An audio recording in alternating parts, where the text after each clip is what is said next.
Bismillahirrahmanirrahim.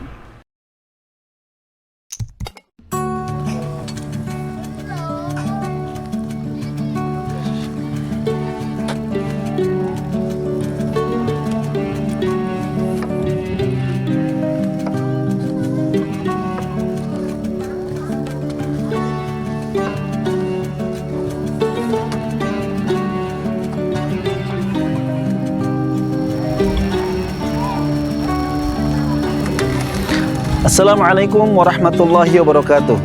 Sahabat Kampung Quran yang semoga Allah subhanahu wa ta'ala senantiasa memuliakan dan juga menaungi rahmatnya. Dalam sebuah hadis riwayat Imam Ahmad dan juga Ibnu Majah, Rasulullah SAW bersabda, Inna lillahi ahlina minan nas. Sesungguhnya Allah subhanahu wa ta'ala memiliki keluarga di kalangan manusia. Seketika Rasul menyampaikan ini, para sahabat bertanya, Man hum ya Rasulullah?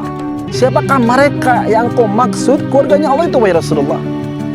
Qala, Rasulullah bersabda, Ahlul Quran hum ahlullahi wa khasatuh. Ya, bahwa mereka adalah ahli Quran. Yang dimana ahli Quran ini adalah Allah jadikan dan Allah anggap sebagai keluarganya Allah dan hamba-hamba yang Allah istimewakan. Sahabat Kampung Quran, di dalam hadis tadi, di mana ada satu indikasi bahwa ternyata Allah Subhanahu wa ta'ala memiliki dan menempatkan sesuatu yang istimewa bagi para ahli Quran. Bahkan Allah Subhanahu wa ta'ala menjadikan mereka sebagai keluarganya Allah. Ini kita bayangkan coba. Kita saja kalau ada bupati, gubernur, presiden dalam sambutannya, ya, dia mengatakan dan menyebut nama kita di khalayak umum sebagai keluarganya, Masya Allah, kita pasti bangga dan bahagia. Bayangkan, manusia saja yang menganggap kita sebagai keluarganya, kita ngerasa bahagia. Bagaimana ketika Allah yang mengatakan itu, Allah yang menjadikan dan menganggap bahwa ahli Quran mereka dianggap menjadi keluarganya Allah Subhanahu wa ta'ala. Yang di sini harus kita perhatikan juga adalah bahwa Rasul mengatakan ahlullah itu adalah ahli Quran. Tidak menyebutkan Rasul di situ bahwa mereka yang hafal Al-Quran 30 juz, mereka yang bacaannya begitu indah dan merdu suaranya. Tidak, ahli Quran. Maka harus diketahui, dengan bahasa ahli Quran ini menjadikan sebuah kesempatan bahwa siapapun di antara kita insya Allah mampu dan bisa untuk mengambil bagian menjadi ahlullah ini, menjadi keluarganya Allah dalam pelantara ahli Quran. Maka pertanyaan yang berikutnya, siapakah yang dimaksud dengan ahli Quran itu? Maka di sini harus dipahami sebagaimana dalam hadis yang lainnya.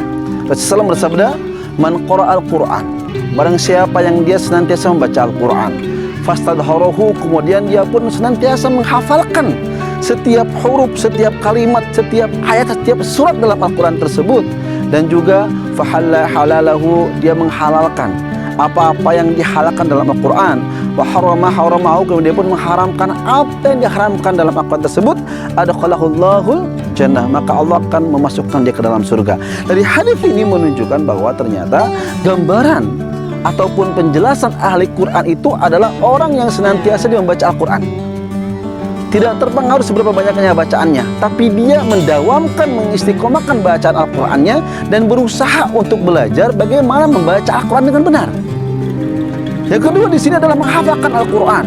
Tidak terpatok harus 30 juz, tapi ada upaya, keinginan setiap harinya dia berusaha untuk membersamai Al-Quran dengan menghafalkannya, walaupun hanya per kalimat, walaupun hanya per ayat. Yang ketiga, dia berusaha untuk mengkaji, duduk belajar tentang tafsir-tafsir kandungan dalam Al-Quran yang di dalamnya terkandung dalam masalah syariat ataupun hukum-hukum dalam kehidupan. Maka ketika kita bisa mengambil dan meluangkan waktu kita untuk membaca Quran, berusaha menghafal Quran dan mengkaji Al-Quran tersebut dengan guru-guru yang begitu banyak sekarang mudah kita bisa ikuti, insya Allah besar kemungkinan kita untuk menjadi ahlullah atau keluarganya Allah Subhanahu wa ta'ala. Dan ingat sahabat Kampung Fusha, ya, bahwa siapapun yang dia membersamai Al-Quran maka dijamin akan dimuliakan Allah Subhanahu wa ta'ala. Karena coba kita lihat, sejarah telah membuktikannya. Bukankah kita semua ketahui bahwa Al-Quran diturunkan kepada Rasulullah SAW, Nabi Muhammad? Setelah itu Nabi Muhammad menjadi manusia yang paling mulia di antara semua manusia.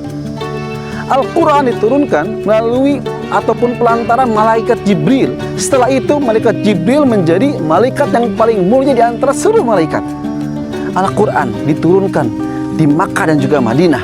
Maka Makkah Madinah menjadi tempat yang paling mulia di antara seluruh tempat di muka bumi ini. Juga perlu diingat, Al-Quran diturunkan pada bulan Ramadan. Maka bulan Ramadan menjadi bulan yang paling mulia di antara seluruh bulan. Dan Al-Quran juga diturunkan pada satu malam, ya, yang disebut dengan Lailatul Qadar. Maka malam tersebut menjadi malam yang paling mulia di antara semua malam yang ada. Maka di sini menunjukkan siapapun dia yang membersamai Al-Quran, hatinya, lisannya, matanya terus terpaut dengan Al-Quran, terus terpaut dengan lingkungan suasana Al-Quran, dan terus dia berusaha menyisihkan dananya ataupun materinya untuk perjuangan dakwah Al-Quran, maka insya Allah mudah-mudahan Allah memilih dan menjadikan kita semua menjadi ahlul Quran yang Allah jadikan sebagai keluarganya Allah, dan Allah pun akan memuliakan kita. Jangan pernah takut di saat kita banyak mengorbankan harta, banyak mengorbankan tenaga, pikiran, waktu kita untuk Al-Quran. Karena insya Allah nanti di akhirat Al-Quran pun justru akan menyelamatkan diri kita. Rasulullah bersabda, "Yaqra'ul Quran", bacalah kalian Al-Quran, "fa innahu ya'ti yaumal qiyamah", karena nanti pada hari kiamat Al-Quran akan mendatangi kita, "syafi'an li ashabihi", akan menjadi memberikan syafaat kepada siapapun yang membacanya. Dan bahkan Allah Subhanahu wa taala menjanjikan lagi melalui lisan Rasulullah, "Khairukum man ta'allama al-Quran wa 'allamahu", sebaik-baiknya hamba manusia di antara kalian adalah mereka yang belajar Al-Quran kemudian dia mengajarkannya. Maka kemuliaan dari Allah ternyata banyak terdapat pada ahli Quran dan juga orang-orang yang senantiasa mereka membersamai Al-Quran.